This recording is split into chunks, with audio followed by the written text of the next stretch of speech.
warahmatullahi wabarakatuh. Halo semuanya, perkenalkan nama saya Jessica Agustinisma dengan NPM 2263053003 dari kelas 2B, Program Studi Pendidikan Guru Sekolah Dasar Universitas Lampung. Baik, tujuan saya membuat video kali ini yaitu untuk memenuhi tugas mata kuliah Keterampilan Berbahasa Indonesia yang diampu oleh Ibu Dr. Handani Astuti, Magister Pendidikan. Baik, pada kesempatan kali ini saya akan membahas 4 aspek keterampilan berbahasa Indonesia, yaitu ada keterampilan berbicara, keterampilan menyimak, keterampilan membaca, dan keterampilan menulis. Nah, langsung saja yuk kita bahas 4 aspek keterampilan berbahasa Indonesia. Yang pertama yaitu keterampilan berbicara. Keterampilan berbicara adalah kemampuan mengucap bunyi-bunyi artikulasi atau kata-kata yang mengekspresikan, menyatakan, serta menyampaikan pikiran, gagasan, dan perasaan. Tujuan keterampilan berbicara yaitu untuk dapat menyampaikan pesan dengan efektif, mempengaruhi pendengar atau lawan bicara, dan membangun hubungan yang baik melalui komunikasi yang jelas dan persuasif. Baik, di sini saya akan memberikan contoh keterampilan berbicara, yaitu dengan berpidato yang berjudul Pentingnya Pembentukan Karakter pada Anak Usia Dini. Assalamualaikum warahmatullahi wabarakatuh. Innal hamdalillah nahmaduhu wa nasta'inu wa nastaghfir wa na'udzu billahi min shururi anfusina wa min sayyiati a'malina may yahdihillahu fala mudilla lahu wa may yudlil fala hadiyalah. Pertama-tama, marilah kita panjatkan puji syukur kita kehadirat Allah Subhanahu wa Ta'ala yang mana telah memberikan kita nikmat jasmani dan rohani sehingga kita dapat berkumpul dalam keadaan sehat walafiat.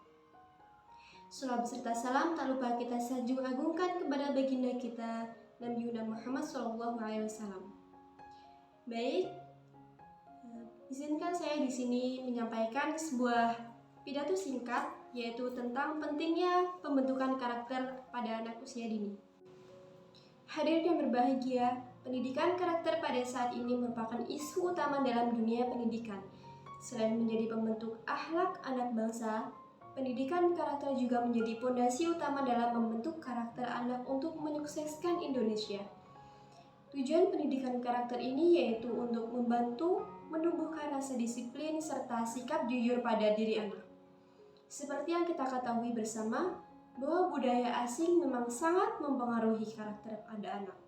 Maka dari itu, kita sebagai calon pendidik harus dapat menyaring budaya yang tidak sesuai dengan budaya yang ada di Indonesia. Peran lingkungan sekolah dalam pendidikan karakter yaitu untuk menanamkan dan mengembangkan nilai-nilai yang baik dalam pembentukan karakter anak. Karakter yang dapat kita tanamkan di sekolah yaitu rasa disiplin, rasa jujur, rasa kerja sama antar sesama teman. Selain di sekolah, keluarga juga sangat berperan aktif untuk membentuk karakter seorang anak. Hadirin sekalian, harapan dari adanya pendidikan karakter yang diajarkan sejak dini adalah semoga dapat membuat anak-anak dan para generasi muda penerus bangsa menjadi pribadi dengan karakter yang baik. Jadi, dapat disimpulkan bahwa pendidikan karakter amatlah sangat penting bagi anak-anak. Jika mereka sudah dididik karakternya sejak dini, maka kemungkinan besar mereka akan memiliki karakter yang baik pada kedepannya dan memiliki nilai-nilai yang baik. Hadirin yang berbahagia, demikianlah pidato yang dapat saya sampaikan.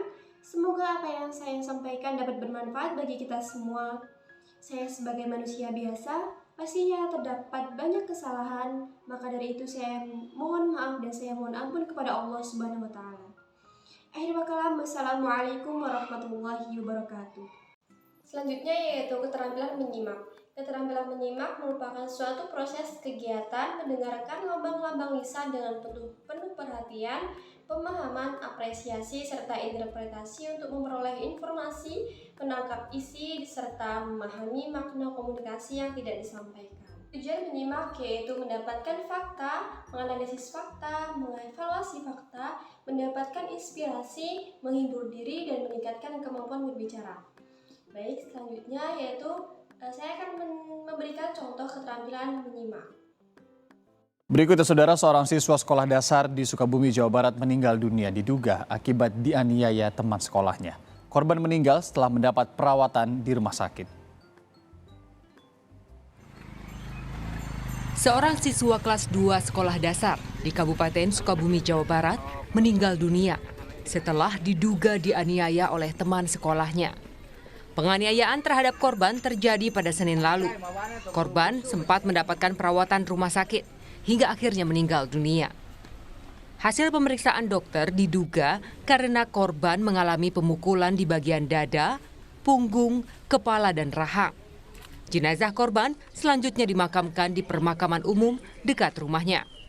Menurut kakek korban, awalnya keluarga tidak mengetahui kalau korban telah dianiaya oleh teman sekolahnya.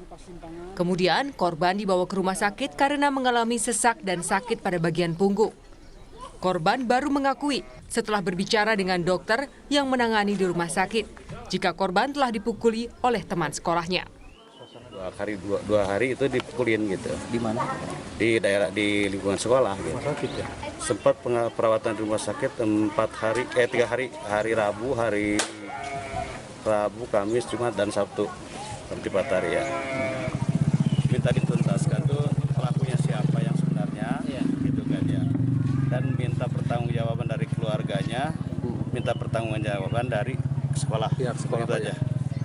Pihak keluarga menolak korban diotopsi, namun hanya meminta pihak sekolah dan keluarga terduga pelaku perundungan untuk membuka komunikasi dan melakukan pengawasan anak lebih baik. Itu masih dalam penyelidikan, dugaan-dugaan itu baru informasi, sebab dari pihak korban belum melaporkan apapun kepada kita, hanya kita mendapat informasi langsung ke sini, ke tempat penguburan, ke rumah korban. Kalau dari pihak keluarga sendiri, keterangan yang diberikan? Dari pihak keluarga tidak menuntut apapun, ini merupakan takdir dari Allah SWT, dan menolak juga untuk otopsi, menolak juga untuk membuat laporan. Mungkin itu dari korban, dari keluarga korban, dari orang tuanya tadi udah. Kalau kronologis. Meski pihak keluarga korban tidak melaporkan kasus dugaan perundungan hingga meninggal dunia ini, pihak kepolisian tetap datang untuk melakukan penyelidikan dan telah memanggil sejumlah saksi untuk dimintai keterangan. Andris Mukhtar, Kompas TV, Sukabumi, Jawa Barat. Dapat disimpulkan dari berita tersebut yaitu terdapat anak sekolah dasar yang meninggal dunia diduga dianiaya oleh temannya. Pada berita ini menjelaskan bahwa korban mengeluh dada dan punggungnya merasa sakit dan sesak napas. Kemudian dibawa ke rumah sakit. Mulanya korban tidak mengaku bahwa sakit yang dialaminya itu akibat penganiayaan. Kendati demikian, ia akhirnya mau mengaku usai dibujuk oleh dokter rumah sakit yang menanganinya dan mengaku bahwa dirinya telah dianiaya oleh kakak kelas dan teman seangkatannya yang berjumlah 4 orang. Tetapi pada berita tersebut belum jelas penyebab utama terjadinya penganiayaan tersebut. Hingga saat ini, jajaran kepolisian masih mengumpulkan keterangan dan mencari saksi maupun bukti pendukung, sekaligus meminta hasil visum dari rumah sakit untuk kepentingan penyelidikan lebih lanjut. Maka dari itu, kita sebagai calon pendidik harus memberikan pengawasan yang lebih untuk peserta didik agar tidak terjadi lagi tindakan-tindakan kekerasan seperti berita tersebut, dan perlunya pendidikan dan pengembangan keterampilan sosial yang baik. Kejadian ini menekankan pentingnya pendidikan yang melibatkan pengembangan keterampilan sosial dan emosional pada anak-anak. Mengajarkan mereka tentang empati, toleransi, dan cara yang sehat untuk menyelesaikan konflik adalah langkah-langkah penting dalam mencegah kekerasan dan membangun hubungan yang baik. Selanjutnya yaitu keterampilan membaca. Keterampilan membaca adalah keterampilan reseptif bahasa tulisan. Membaca sebagai suatu kegiatan interaktif untuk memetik serta memahami arti atau makna yang terkandung dalam bahasa tulisan. Kemudian, tujuan dari keterampilan membaca yaitu memperoleh informasi, kemudian dapat mengembangkan kosakata, mengembangkan keterampilan berpikir kritis, dan dapat meningkatkan literasi. Teknik membaca dibagi menjadi dua, yaitu membaca intensif dan ekstensif. Membaca intensif merupakan kegiatan membaca yang dilakukan secara seksama untuk melatih seseorang membaca kritis. Sedangkan membaca ekstensif merupakan membaca secara luas suatu teks dalam waktu yang sesingkat mungkin untuk memahami isi dalam suatu bacaan tersebut. Baik, di sini saya akan memberikan contoh keterampilan membaca, yaitu dengan membaca intensif. Baik, di sini saya akan memberikan contoh membaca intensif yang berjudul Berani Bermimpi, Berani Meraih. Di sebuah desa kecil, hidup seorang anak bernama Maya. Maya adalah gadis ceria yang penuh imajinasi, yang selalu memiliki mimpi-mimpi besar. Meskipun dianggap aneh oleh sebagian orang di desanya, Maya tetap teguh pada keinginannya untuk meraih impian-impian yang tampak jauh di luar jangkauannya.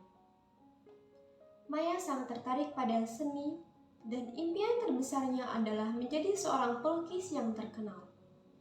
Namun, situasi di desanya tidak mendukung minatnya dalam seni. Orang tuanya dan teman-teman sebaya lebih memilih mengikuti pekerjaan tradisional dan berfokus pada pertanian. Namun, Maya tidak putus asa. Dia mengumpulkan setiap buku seni yang bisa dia temukan dan mempraktikkan teknik melukisnya di tempat tersembunyi. Ia berani bermimpi dan terus berlatih dengan gigih, meskipun kerap menghadapi rintangan dan cemoohan dari sebagian orang. Suatu hari, sebuah pameran seni digelar di kota besar, dan Maya mendengar kabar tentang kompetisi melukis yang akan diadakan di sana. Tanpa ragu, Maya memutuskan untuk mengambil risiko dan berpartisipasi dalam kompetisi itu. Ia yakin bahwa inilah kesempatannya untuk membuktikan bahwa impian besar dapat diwujudkan. Dalam perjalanan menuju kota, Maya menghadapi berbagai tantangan dan ketakutan. Namun, ia tidak menyerah. Dia bertemu dengan seorang seniman terkenal yang memberinya motivasi dan memberikan nasihat berharga tentang keberanian dan kepercayaan diri. Sesampainya di kompetisi, Maya bersaing dengan peserta yang memiliki bakat dan pengalaman yang jauh lebih banyak. Tetapi dengan hati yang penuh semangat dan ketekunan yang luar biasa, Maya melukis dengan sepenuh hati dan keaslian yang mengagumkan. Ketika pemenang diumumkan, Maya tidak menang dalam kompetisi itu. Namun, hadirin terkesima melihat karya-karya Maya dan menilainya sebagai inspirasi yang membangkitkan semangat. Maya menyadari bahwa keberanian dan upayanya tidak pernah sia-sia. Ia telah mendorong batas-batasnya, memperoleh pengakuan, dan mampu mempengaruhi orang-orang dengan karyanya. Dalam cerita ini menggambarkan kepada pembaca bahwa berani bermimpi dan berani mengambil risiko adalah langkah pertama dalam meraih impian. Meski terkadang menghadapi rintangan dan kritik, ketekunan, keberanian, dan keyakinan pada diri sendiri adalah kunci untuk mencapai hasil yang memuaskan dan mengilhami orang lain. Selanjutnya yaitu keterampilan menulis. Keterampilan menulis adalah kemampuan menuangkan buah pikiran ke dalam bahasa tulisan melalui kalimat-kalimat yang dirangkai secara utuh, lengkap, dan jelas, sehingga buah pikiran tersebut dapat dikomunikasikan kepada pembaca dengan berhasil. Tujuan dari menulis adalah memberikan informasi tentang sesuatu, baik berupa fakta, peristiwa, pendapat, pandangan, dan data kepada pembaca, sehingga pembaca bisa mendapatkan wawasan dan pengetahuan baru dari tulisan tersebut. Jadi jenis menulis yaitu ada menulis eksposisi, narasi, deskripsi, argumentasi, dan persuasi. Baik, di sini saya akan berikan contoh menulis deskripsi, yang mana penjelasan dari teks deskripsi yaitu sebagai suatu teks yang memberikan gambaran suatu objek atau peristiwa yang berdasarkan hasil dari proses pengamatan, perasaan, dan pengalaman penulis. Sekian video pembelajaran dari saya akhiri. Wassalamualaikum warahmatullahi wabarakatuh.